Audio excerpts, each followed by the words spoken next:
The room was cold, sterile, and heavy with the hum of machines. In the heart of Chicago's Mercy General Hospital, the ICU ward glowed under harsh fluorescent lights, a stark contrast to the darkness that clung to the man lying motionless on the bed. William Hayes, tech billionaire and founder of Horizon AI, lay tethered to tubes and monitors, his face pale beneath an oxygen mask. The beep of the heart monitor was steady but faint, like a metronome counting down to silence. "Doctors," whispered in the hallway, their voices low and grim, their faces etched with the resignation of those who had seen too many battles lost. "He's given up," one muttered. "No response to treatment. It's only a matter of time." Outside, the city of Chicago buzzed with life. Skyscrapers pierced the November sky, their glass facades reflecting the gray clouds of a chilly 2025 afternoon. But in the shadow of those towers, and the forgotten corners of the South Side, a different world existed, one of cracked sidewalks, boarded-up storefronts, and children who knew hunger better than hope. 10-year-old Emma Carter was one of them. Barefoot, her worn sneakers long since discarded, she stood shivering in a faded gray hoodie, its hem stained with mud from the alleys she called home. Her thick, curly hair tumbled wildly around her small face, framing eyes that held a quiet fire. She hadn't eaten a proper meal in days, surviving on scraps from street vendors and the occasional dollar tossed her way by a passerby. Emma wasn't supposed to be in the hospital. She had slipped through the sliding glass doors of Mercy General's emergency entrance, hoping to find a kind soul who might spare a few coins. The South Side was brutal this time of year, with winter creeping in and shelters overflowing. Over 1.5 million children across America were homeless in 2025, a statistic Emma unknowingly embodied. She lingered near the reception desk, her small frame barely noticeable amidst the bustle of nurses and gurneys. But something drew her deeper into the hospital, past the shiny white tiles and glass walls, toward the whispers of a tragedy she didn't yet understand. In the ICU, Dr. Sarah Thompson, a young neurologist with tired eyes and a stubborn streak of optimism, stood outside William's room, reviewing his chart for the 100th time. "Depression's killing him faster than his injuries," she said to a colleague, her voice heavy. William Hayes, once a titan of innovation whose AI algorithms powered half the world's smart devices, had been hollowed out by grief. 2 years ago, his private jet crashed due to a faulty navigation system, a system his own company had designed. His wife, Eleanor, and their 8-year-old daughter, Lily, were gone in an instant. The guilt had consumed him, leaving a shell of a man who refused food, visitors, and hope. He told his lawyers to finalize his will, directing his fortune to a charity for mental health research. He was ready to die, but then a sound broke the sterile silence of the ward. It wasn't the beep of machines or the murmur of staff. It was a voice soft, clear, and impossibly pure, like a breeze carrying the scent of spring through a frozen forest. Emma stood beside William's bed, her small hands clasped tightly, her eyes closed as she sang. It wasn't a polished performance. No grand aria or pop ballad, just a simple folk tune her mother used to hum, its melody weaving through the room like a whispered prayer. The words were faint, almost lost in the hum of the ventilators, but they carried a weight that seemed to shift the air itself. Asterisk. When the night feels heavy and the stars don't shine, there's a light still burning deep inside your mind. Asterisk Williams. Finger twitched. A nurse by the door gasped, her clipboard slipping slightly in her hands. Dr. Sarah, who had been about to leave, froze, her eyes darting to the monitors. The heart rate, which had been stubbornly flat, spiked ever so slightly. Emma kept singing, oblivious to the stir she was causing, her voice rising gently. Each note dipped in a warmth that felt like sunlight breaking through clouds. William's hand moved, his fingers curling faintly, as if reaching for something long forgotten. Another gasp echoed, this time from a male nurse who had been skeptical of William's chances. Dr. Sarah took a cautious step closer, her stethoscope pressed to William's chest. His pulse is strengthening, she whispered, disbelief coloring her voice. My God. 3 days earlier, Emma had been weaving through the chaos of a South Side street market, her bare feet dodging puddles and broken glass as she balanced a crate of bruised apples for a vendor. The November wind bit at her skin, but she didn't complain. She couldn't afford to. 2 years ago, her world had shattered.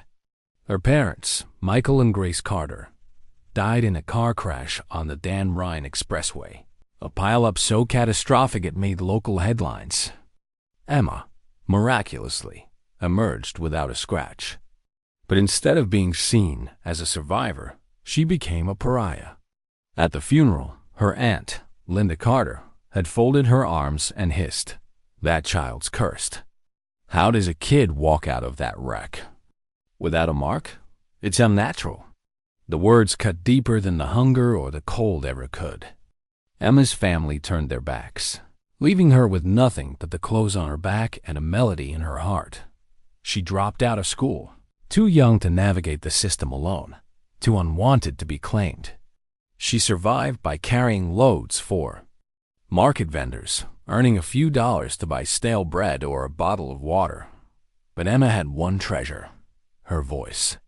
At night, under the rusted girders of an overpass where she slept alongside other homeless kids, she sang to drown out the pain.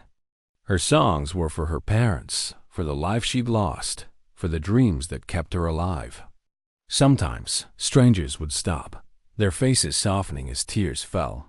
One woman, an elderly street preacher, had once pressed a crumpled dollar into Emma's hand and said, "Your voice is a gift from above. Don't let this world take it from you." That gift had led her here, to this hospital room, though she didn't know why. She'd heard whispers at the market about a dying billionaire, a man who'd lost everything, just like her. Maybe it was desperation, maybe it was fate. But when she overheard Dr. Sarah talking to a colleague outside the IC, he's lost his wife and daughter. Depression's taken his will to live. Emma felt a tug in her chest. She stepped forward, her voice barely above a whisper. "Can I see him?" The male nurse, skeptical, raised an eyebrow. "Kid, this isn't the playground. What are you doing here?" "I came to ask for help," Emma admitted, her cheeks flushing. "But I heard you about the man. I can help." Him, Dr. Sarah turned, her eyes narrowing not with judgment but curiosity. "Help him how?" "I'll sing for him," Emma said simply. "If it's depression, my song can reach him." The male nurse chuckled, shaking his head. This kid, with her dirty clothes and big ideas. But Sarah didn't laugh. She saw something in Emma's eyes, a quiet, unshakable confidence. In a world where mental health crises were skyrocketing, with over 20% of Americans struggling with depression in 2025, Sarah had seen stranger things than a child's voice offering hope. "It won't hurt to try," she said softly. "It's not like we have anything to lose." And so, guided by a security guard who'd once heard Emma sing on a street corner, she was led down the long, gleaming corridor to William Hayes' room. Nurses stared, whispering about the barefoot girl in the tattered hoodie. Who is she? What's she doing here? But Emma didn't flinch. She stood by the billionaire's bed, her small hand resting on the cold metal rail, unclosed. Her eyes, then she sang. And in that moment, something impossible began to unfold, a miracle that would change everything. The Chicago wind howled through the South Side, carrying the bite of November 2025. Under a rusted overpass, where the city's pulse faded into the hum of distant traffic, Emma Carter curled up on a tattered blanket, her small frame shivering beneath her threadbare hoodie. The concrete was cold against her bare feet, but she barely noticed. She was used to it, had to be. 2 years ago, Her world had been warm, filled with her mother's laughter and her father's stories of the stars. Now, at 10 years old, she was a ghost in a city that didn't see her. One of the 1.5 million homeless children scattered across America. A statistic buried in headlines about economic recovery and tech booms. 3 days before she wandered into Mercy General Hospital, Emma had been weaving through the chaos of a South Side street market, her arms straining under a crate of bruised apples. The market was a cacophony of vendors shouting, horns blaring, and the occasional gospel hymn drifting from a nearby church. Sweat beaded on her forehead despite the chill, her curly hair matted against her neck. She balanced the crate for Mama, Rosa, a vendor who paid her $1 for every load she carried from the delivery truck to the stall.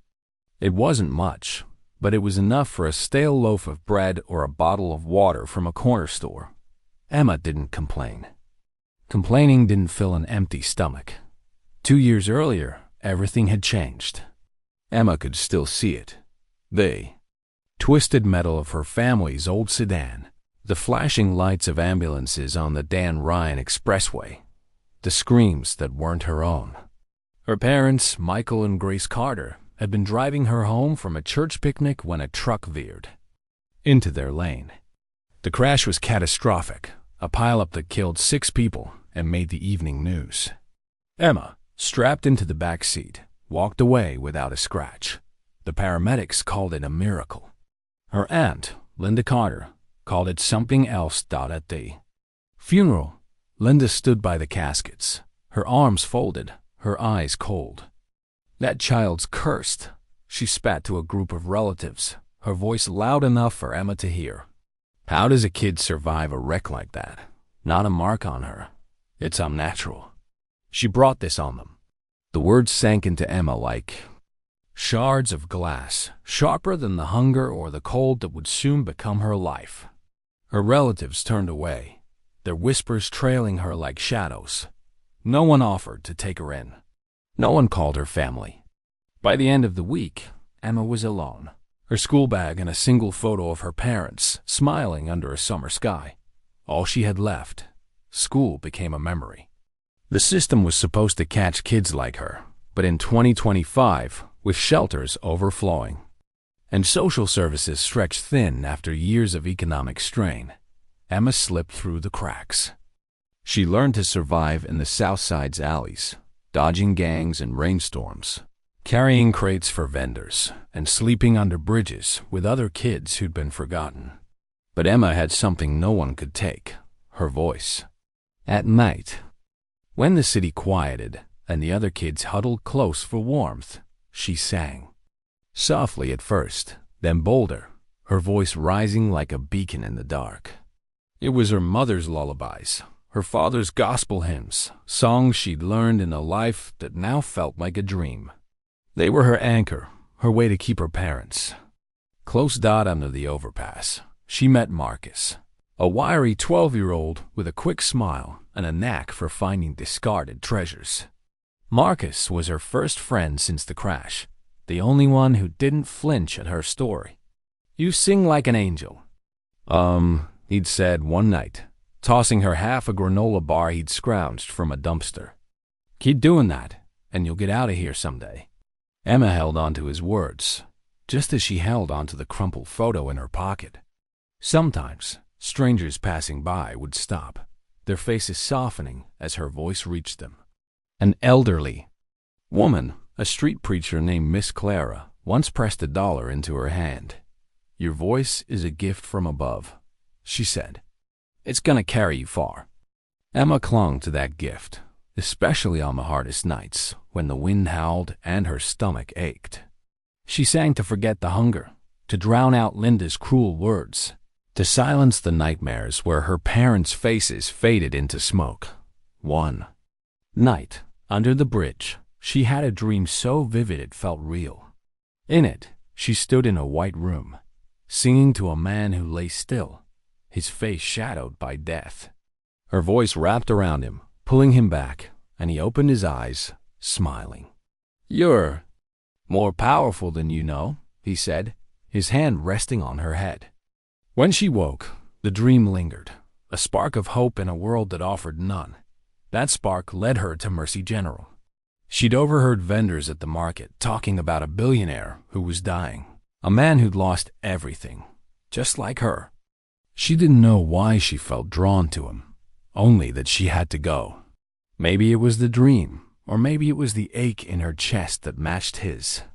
She'd slipped into the hospital, her bare feet silent on the tiles, hoping for a few coins. But when she heard Dr. Sarah Thompson's voice outside the ICU, he's lost his wife and daughter. Depression's taken his will to live. Something shifted inside her. She stepped forward, her heart pounding but her voice steady. "Can I see him?" She asked Dot, the male nurse, skeptical, laughed. "Kid, this place isn't for handouts. Go home." But Emma had no home, and she didn't back down. "I can help him," she said, her eyes meeting Dr. Sarah's. "I can sing for him." Sarah, who'd spent years fighting for patients in a system overwhelmed by mental health crises, saw something in Emma's gaze, a quiet strength that defied her ragged appearance. In 2025, with over 20% of Americans grappling with depression and suicide rates climbing, Sarah had seen the limits of medicine. She'd read about music therapy trials, how certain frequencies could stir the brain, how a melody could reach where pills couldn't. "Let her try," Sarah said, ignoring. The nurses scoff. What harm could it do? The security guard, a kind-eyed man named Javier, who'd once tossed Emma a sandwich after hearing her sing on a street corner, nodded. "I know this kid," he said. "She's special." He led her down the corridor, past curious stares and whispered questions. Emma didn't flinch. She'd faced worse than judgment. When she reached William Hayes' room, she stood by his bed, her small hand gripping the cold metal rail. The machines beeped, a reminder of the life slipping away. She closed her eyes, took a breath, and began to sing. The melody was simple, a folk tune her mother used to hum, its notes soft but piercing, like light breaking through a storm. Asterisk, when the night feels heavy and the stars don't shine. The room seemed to hold its breath. Nurses paused in the hallway. Javier, standing by the door, felt a lump in his throat. Dr. Sarah watched the monitors, her heart racing as William's vitals flickered, then strengthened. Emma's voice wasn't just sound, it was a lifeline, pulling a man back from the edge of oblivion. And somewhere, deep in the fog of his despair, William Hayes felt it too. The sterile hum of Mercy General Hospital's ICU was no match for the echo of Emma Carter's voice. Her song, soft yet piercing, lingered in the air like a prayer answered, its final notes fading as William Hayes' eyes fluttered open.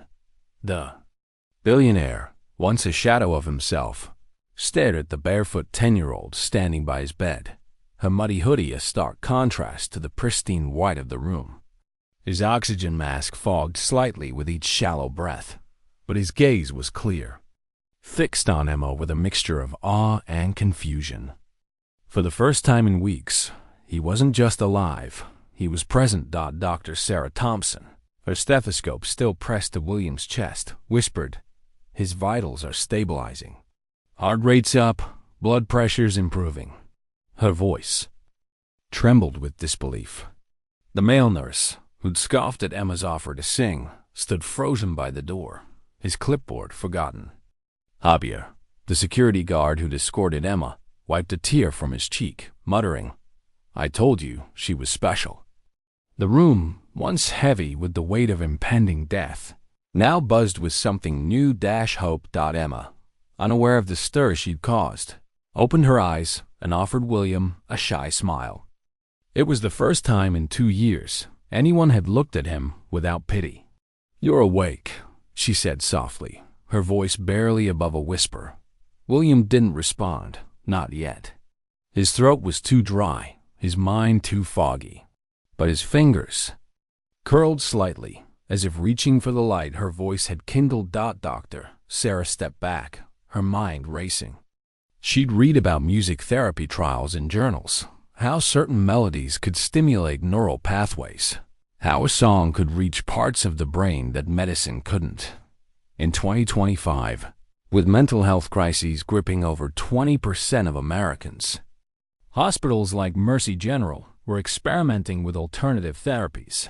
But this was something else. "We need to monitor him closely," she told the staff. "And we need to know more about this girl." Over the next few hours, news of the miracle child spread through the hospital like wildfire. Nurses whispered in break rooms. Janitors shared the story with wide-eyed orderlies. By morning, a local reporter, tipped off by a staff member, was hovering at the hospital gates, sniffing for a scoop. #MiracleChild trended briefly on social media, with posts speculating about the barefoot girl who'd sung a Billionaire back to life. But Emma didn't know any of this. She was curled up in a waiting room chair, a clean hospital gown replacing her muddy hoodie, a tray of food, her first proper meal in days, sitting untouched beside her.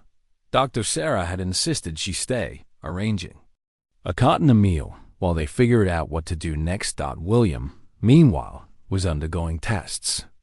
His recovery was inexplicable, defying the grim prognosis of the past 2 weeks. He'd been unresponsive, his body weakened by grief and refusal to eat. The crash that killed his wife, Eleanor, and daughter, Lily, in 2023 had left him hollow. His guilt over the faulty AI navigation system in their jet consuming him. He'd built Horizon AI to change the world, but it had taken his family instead. Now, as he lay in his hospital bed, his thoughts kept returning to the girl. Her voice, raw and unpolished, had reached him in a way nothing else could. It wasn't just the melody, it was the pain behind it, the resilience, the quiet strength that mirrored his own buried will to live. By the second day, William was strong enough to speak.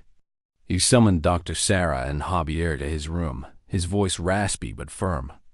"The girl, where is she?" Sarah explained Emma's situation: homeless, orphaned, abandoned by her family after a tragic car crash. William's jaw tightened. "Bring her to me." Emma entered the room hesitantly, her new sneakers gifted by a nurse squeaking on the tiles. William studied her, noting the way her eyes held both defiance and vulnerability. "Why did you sing for me?" he asked, his voice gentle but probing. Emma fidgeted, her fingers twisting the hem of her gown. I heard you lost your family. Like me, I thought maybe my song could help you not give up." William's throat tightened. He saw Lily in her eyes, not in appearance but in spirit, the same quiet courage. "What's your name?" he asked. "Emma Carter," she whispered. "Emma," he repeated, the name settling like a promise. "You saved me." The hospital director, wary of legal complications, hesitated to let Emma stay longer. But William was insistent. "She's not going back to the streets," he said, his voice carrying the authority of a man who'd once commanded boardrooms. He called his lawyer, Margaret Evans, and began asking questions about guardianship. The process wasn't simple. Adoption laws in Illinois were strict, requiring background checks and home studies. But William's wealth and influence opened doors, and Dr. Sarah's testimony about Emma's impact sealed the decision. A temporary foster arrangement was approved, with adoption proceedings to follow. A week later, Emma stepped into William's Gold Coast mansion, her eyes wide at the marble floors, the chandeliers, the walls lined with books and art. The contrast to the South Side's alleys was jarring here. Warmth radiated from heated floors, and the air smelled of lavender, not exhaust. Clara, the mansion's stern but kind-hearted housekeeper, greeted her with a skeptical glance. "This is no place for muddy shoes," she said, eyeing Emma's sneakers. But when Emma offered a timid smile, Clara softhed, handing her a glass of warm milk. "You'll need to learn the rules here, child." Emma's new life began.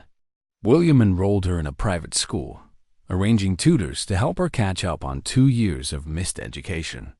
She was given a room with a bed that felt like clouds, a window overlooking Lake Michigan, and a shelf of books about planes, her dream, born from watching jets streak across the Chicago sky.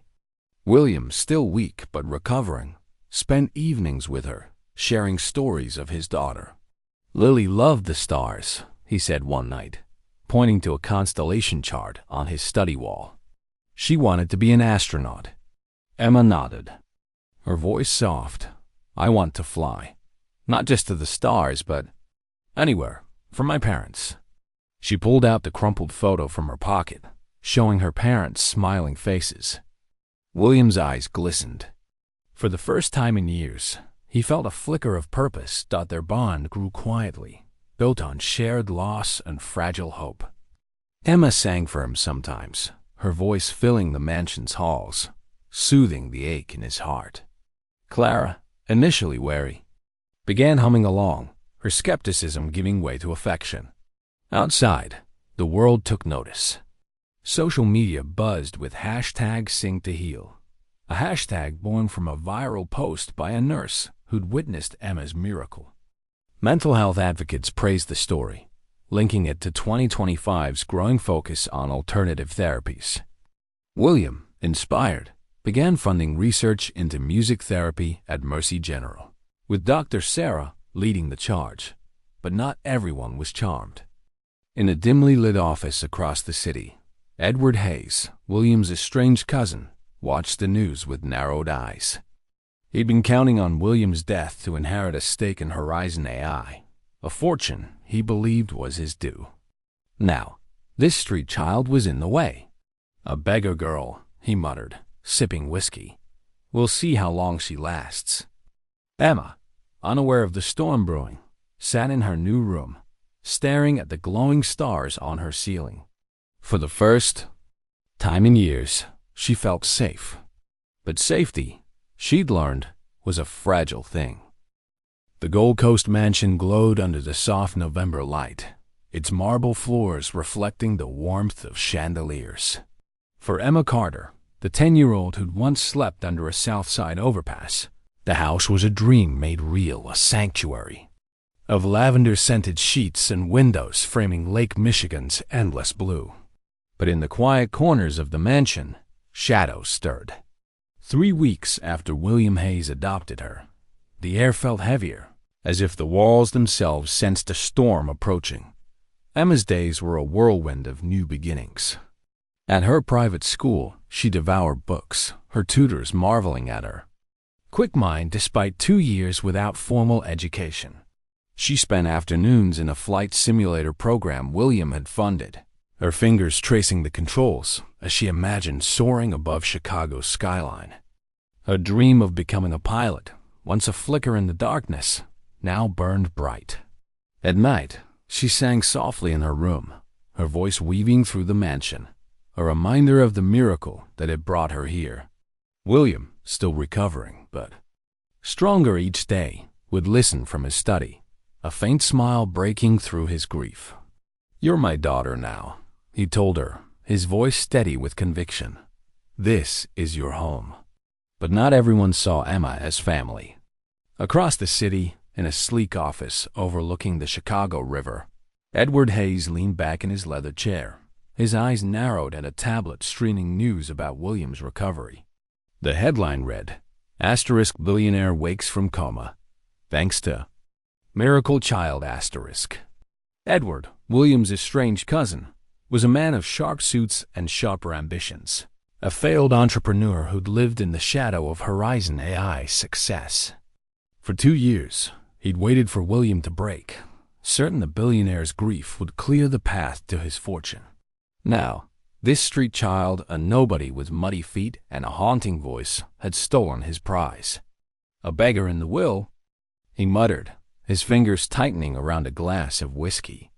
"Not if I can help it." Edward wasn't alone in his resentment. One chilly morning, as Emma practiced her reading in the mansion's library, a knock echoed through the foyer. Clara, the housekeeper, opened the door to find Linda Carter, Emma's aunt. standing there in a garish red coat, her makeup heavy and her smile forced.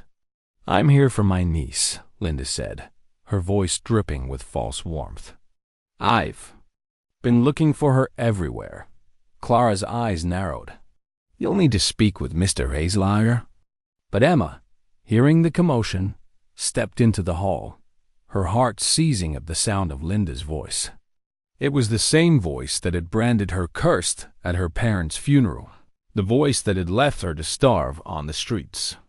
"You don't want me," Emma said, her voice steady despite the tremble in her hands. "You never did." Linda's smile faltered, but she recovered quickly. "Oh, Emma, I was grieving. We all were. I've changed. I want to make things right." Her eyes darted to the mansion's opulent interior, betraying her true intent. William, alerted by Clara, appeared at the top of the stairs, his presence commanding despite his weakened state. "You abandoned her," he said coldly. "You called her a curse. I have the social worker's report. You're not welcome here." Linda's face twisted, but she didn't argue. As security escorted her out, she shot Emma a venomous look. "You'll regret this, girl. Blood is blood." Emma stood frozen, the memory of Linda's cruelty clawing at her. William placed a hand on her shoulder. "You're safe now," he said. But Emma wasn't so sure. The threats began subtly. One evening, Emma logged into her flight simulator program, only to find her account locked for suspicious activity. The IT team at Horizon AI traced the breach to an anonymous IP, but the damage was done. Hours of her progress were erased. Days later, her favorite book, a gift from William about aviation history, was found torn in half on her bed. The crumpled photo of her parents, one of her few possessions, was discovered soaked in water, its edges curling. Emma's heart sank. She'd survived the streets, but this was different, a calculated malice that felt personal. William noticed the change in her. She was quieter, her songs less frequent. "What's wrong, Emma?" he asked one night, sitting beside her in the mansion's lounge, where soft jazz played from hidden speakers. She hesitated, then whispered, "I think someone wants me gone." William's jaw tightened. He'd received an anonymous email that morning, its words chilling. Asterisk. "Send the girl back to the streets, or you'll lose more than your fortune." Asterisk. He didn't tell Emma, not wanting to scare her, but he hired a private investigator, Detective Rachel Lee, a sharp-eyed former cop with a reputation for cracking cybercrime cases. In 2025, with hacking incidents up 20% according to FBI reports, Rachel suspected the threats were more than personal. They were strategic. The danger escalated one evening when Clara brought Emma a plate of her favorite mac and cheese, prepared by a new kitchen assistant. Emma, about to take a bite, paused. The smell was off, sharp and chemical, like the cleaning fluid she'd once sniffed in an alley. Her street instincts kicked in. She set the spoon down and called for Clara, who summoned the head chef, Mr. Torres. He sniffed the plate and frowned. "This isn't right," he said, his voice tight. The food was rushed to a lab, where traces of a synthetic toxin odorless to most, but detectable to Emma's honed senses were found. It wasn't lethal in small doses, but enough to sicken her, maybe drive her from the house. William was furious. He gathered the staff in the dining hall, his voice like steel. "Whoever touched that plate, speak now." No one did. The kitchen cameras, suspiciously, had been disabled for an hour that evening. The new assistant, a quiet woman hired through a temp agency, had vanished. A resignation email sent hours before the incident. Rachel, now on the case full-time, uncovered a digital trail linking the agency to a shell company, but it led nowhere. "This is no amateur," she told William privately. "Someone with money and motive is behind this." Emma, shaken, stopped singing altogether. She stayed in her room, her dreams of flying dimmed by fear. Clara, who'd grown fond of the girl, sat with her one night, brushing her hair. "You're stronger than this," Clara said. "Don't let them take your light."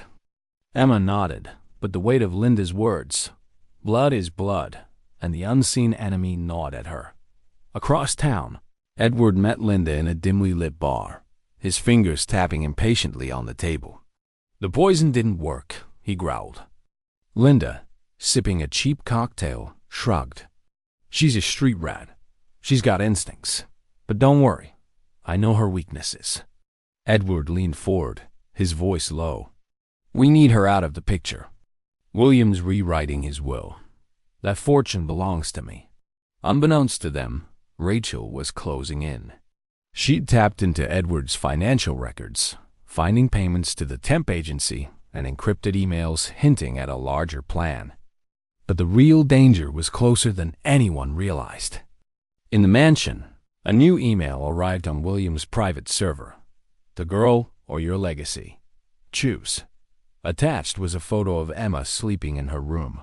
Taken from inside the house. Emma, unaware, clutched her parents' photo, now dried but fragile.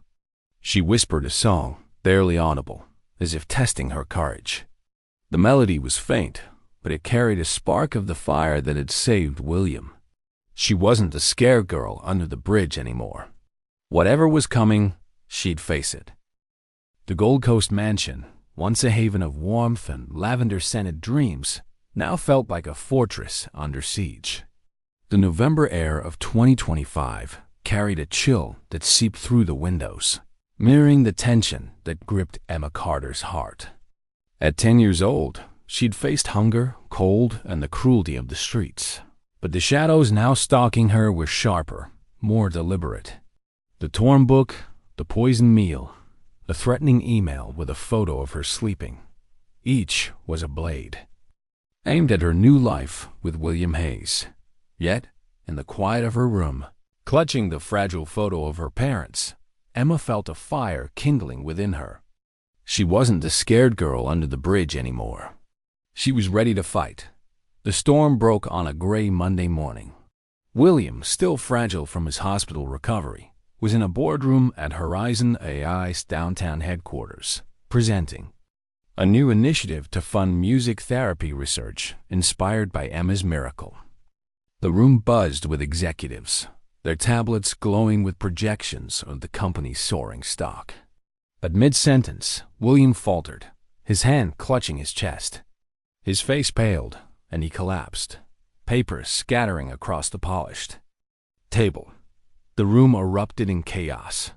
Paramedics rushed him back to Mercy General's ICU, and by noon, headlines screamed across Chicago.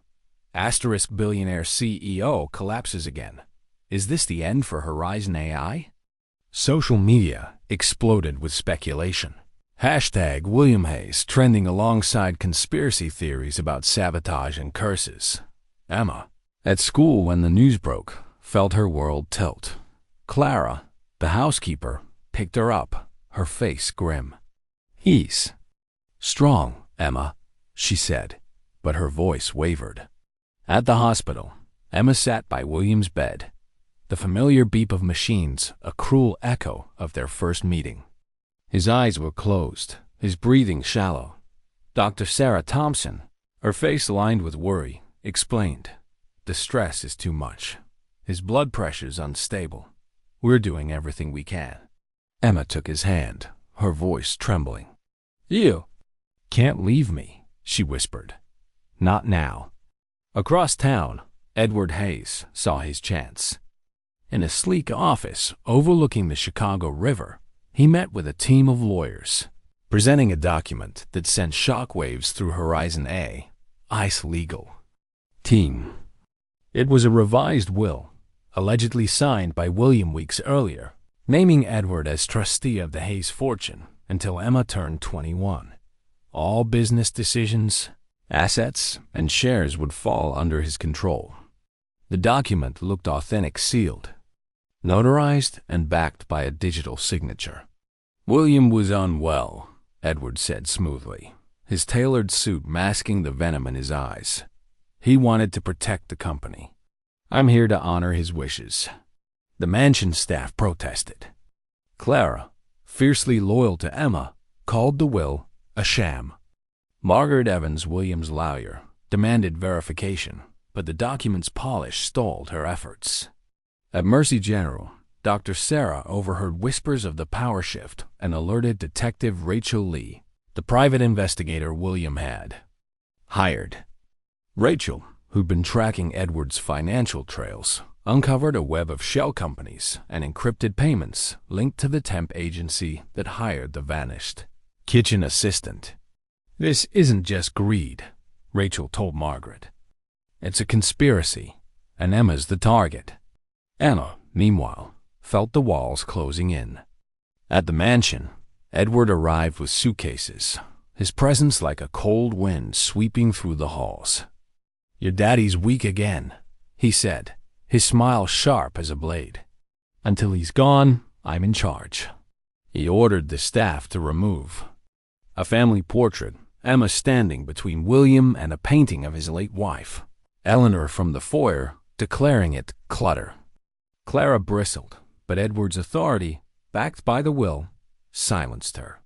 Emma stood in the hallway, her fists clenched, watching this stranger claim her home. The safety she'd found was unraveling, and her voice, once her strength, felt trapped in her throat. But Emma wasn't alone. Marcus, her friend from the South Side streets, had tracked her down after hearing rumors of her new life. He slipped into the mansion's grounds one evening, his wiry frame ducking security cameras. "Em, you okay?"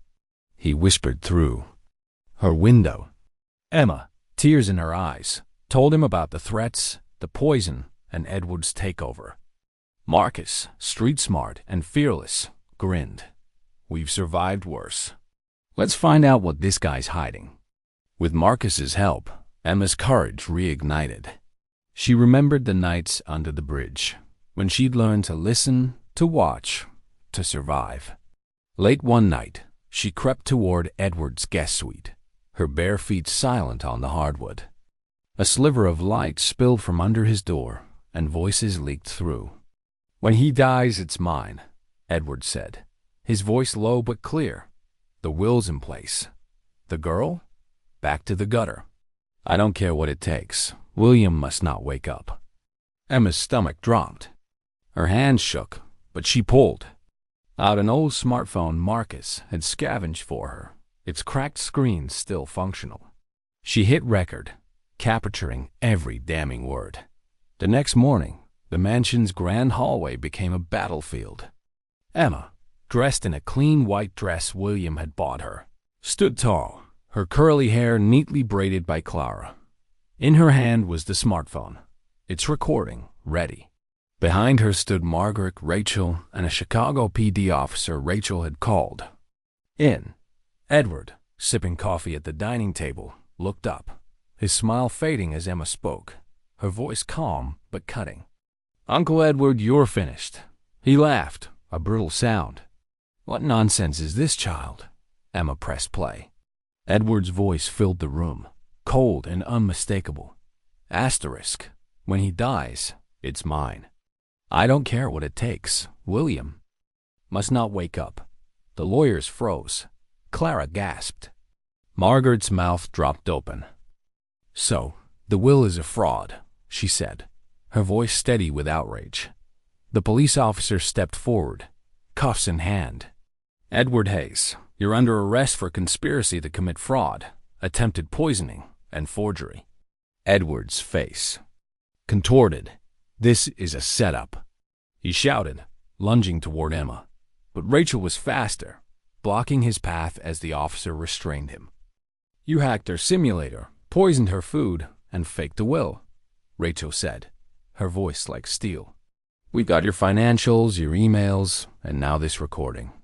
Edward's protests echoed as he was led away, his screams fading. Down the hall, "You'll regret this, girl. You're nothing." Emma exhaled, the weight of fear lifting but not gone. Clara pulled her into a hug, whispering, "You're braver than all of us." Margaret, already on the phone with Horizon. AI's board nullified the fake will. Rachel, reviewing her evidence, revealed more. Edward had hired a hacker to disable the mansion's cameras and had paid the temp agency to plant the assistant. The toxin in Emma's food traced back to a black market supplier, a growing issue. In 2025 cybercrime wave, with FBI reports noting a 20% spike in such cases. Edward's arrest was a victory, but William's condition loomed over them all. That evening, Emma returned to Mercy General, her heart heavy. William lay still, the machines beeping steadily. Dr. Sarah, her eyes red from exhaustion, said, "He has 48 hours if there's no change." Emma pulled a chair close, taking his hand. For the first time in days, she sang. Her voice was different, now stronger, fiercer, like sunlight breaking through a storm.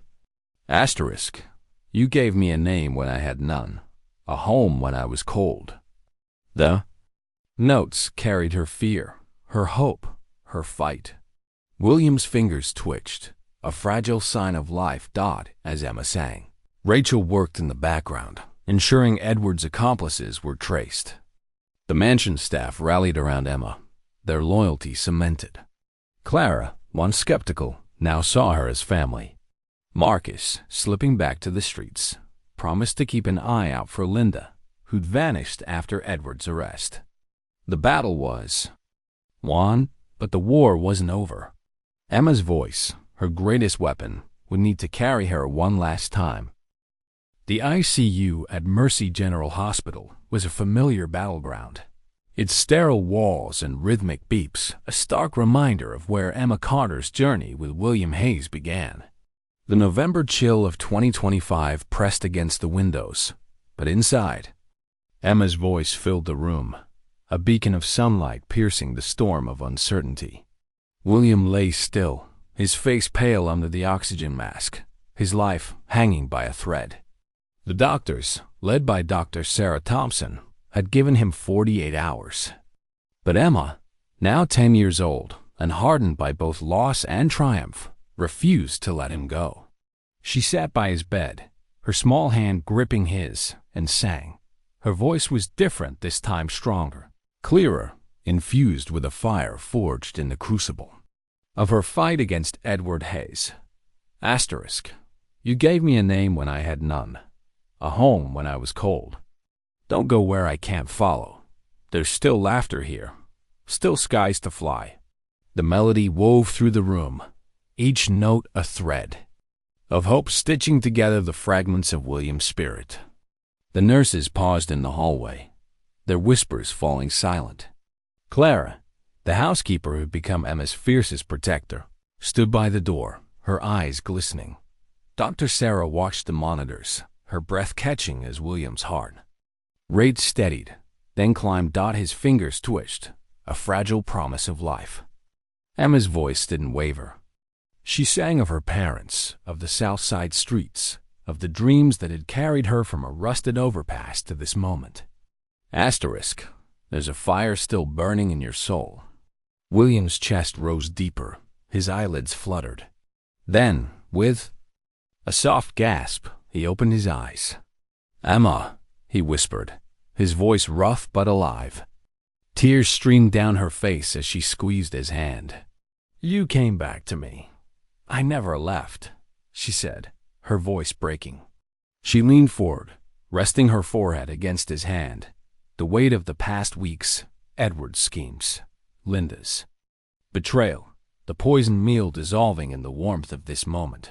William's gaze, weak but steady, found hers. "You're my daughter," he said, "and this is your home forever." The news of William's recovery spread like wildfire. By morning, headlines blazed across Chicago. Billionaire wakes from coma after daughter song. Social media erupted with hashtag Sing to Heal, the hashtag now a movement, shared by mental health advocates and music therapists across the country. In 2025, with over 20% of Americans battling depression and suicide rates climbing, Emma's story struck a chord. William, still in recovery, held a press conference from his hospital room, his voice steady despite his frailty. "Emma Carter saved my life," he said, his hand resting on hers. She's my daughter now, and I owe her everything. I'm establishing a foundation in her name to bring music therapy to those who need it most." The weeks that followed were a wind of transformation. Edward Hayes, arrested for conspiracy, fraud, and attempted poisoning, faced 18 years. In prison, Detective Rachel Lee's investigation uncovered his ties to a cybercrime ring, a growing threat in 2025 as black market toxins and hacking surged. Linda Carter, Emma's toxic aunt, vanished from Chicago, her name fading into the shadows of her own shame. The mansion, once tainted by Edward's presence, became a sanctuary again. Clara hung the family portrait back in the foyer, Emma smiling. Between William and Eleanor's painting, a symbol of their reclaimed bond, Emma's life blossomed. William enrolled her in an accelerated education program, her sharp mind catching up on lost years. Her flight simulator sessions resumed, funded by Horizon AI's new youth STEM initiative. The dream she'd whispered under the bridge to fly, to see the skies her parents never could, took shape. By 16, she was excelling in aviation school, her precision in simulators rivaling adult trainees. The Federal Aviation Administration, noting the rise in female pilots, still only 5% of the industry in 2025, featured her in a campaign to inspire young women. At 17, Emma earned her private pilot's license, becoming one of America's youngest pilots. The Chicago Tribune ran a front-page story, "Miracle Girl Soars from Streets to Skies."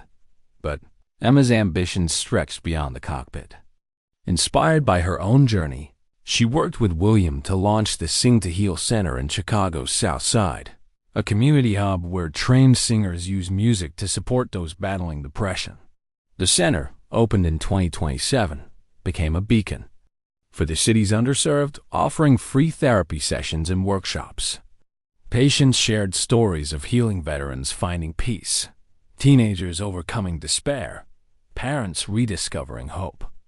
One woman, a single mother who'd considered ending her life, told Emma, "Your voice reminded me I'm not alone." The center's impact rippled nationwide, with satellite programs launching in New York and Los Angeles, fueled by William's funding and Emma's vision. At 22, Emma stood at a podium in a Chicago convention center, addressing a crowd of mental health advocates. Her hair, once wild and matted, was neatly braided, her eyes bright with purpose. "I was a girl with nothing," she said, her voice steady. "But I learned that a song, a dream, a single act of courage can change everything. Don't give up. There's a fire in your soul, and it's worth fighting for." The crowd rose in applause, many in tears, as hashtag Sing to Heal trended globally. Emma's personal life flourished too. She met Dr. Michael Evans, a young psychiatrist who volunteered at the Sing to Heal Center. He loved her not for her fame, but for her heart, the same heart that had saved William. They married in a quiet ceremony in the mansion's garden, with William walking her down the aisle. Their twin boys, James and Noah, filled the house with laughter, their tiny voices echoing Emma's songs. William, now in his 60s, never let Emma move out. "This is your home forever," reminded her, his eyes twinkling as he watched his grandsons play. The mansion, once a place of pain, was now alive with joy. Emma flew small planes on weekends, her boys strapped into the back seat, their eyes wide at the clouds. She sang at the center, her voice a lifeline for others, just as it had been for William. The South Side, where she'd once starved, now had a piece of her heart in the Sing to Heal Center, a testament to her resilience. Emma Carter's story is more than a tale of triumph. It's a mirror held up to the human spirit. In a world where over 1.5 million children face homelessness and mental health crises touch millions, Emma's journey reminds us of the power of compassion, resilience, and the smallest acts of courage. Her voice, born in the ashes of loss, became a beacon for those lost in their own darkness, proving that healing can come from unexpected places. William's redemption, sparked by a child's song, speaks to the universal need for connection. For someone to see us when we've forgotten ourselves. Their bond, forged in shared grief, shows that family is not just blood, but the people who choose to stand by us. This story teaches us to listen to the voices of the forgotten, to the songs that carry hope, to the dreams that refuse to die. It challenges us to confront the shadows, greed, betrayal, despair, and to fight for the light within. In 2025, as America grapples with division and uncertainty, Emma's courage and William's redemption remind us that even in the darkest moments, there's a fire still burning, waiting to be kindled. If Emma's story moved you, if it reminded you of the power of hope and humanity, join us at Legacy Stories. Subscribe to our channel for more tales of resilience, redemption, and the miracles that happen when we refuse to give up. Share this story, comment with your thoughts, and let's keep the fire burning together.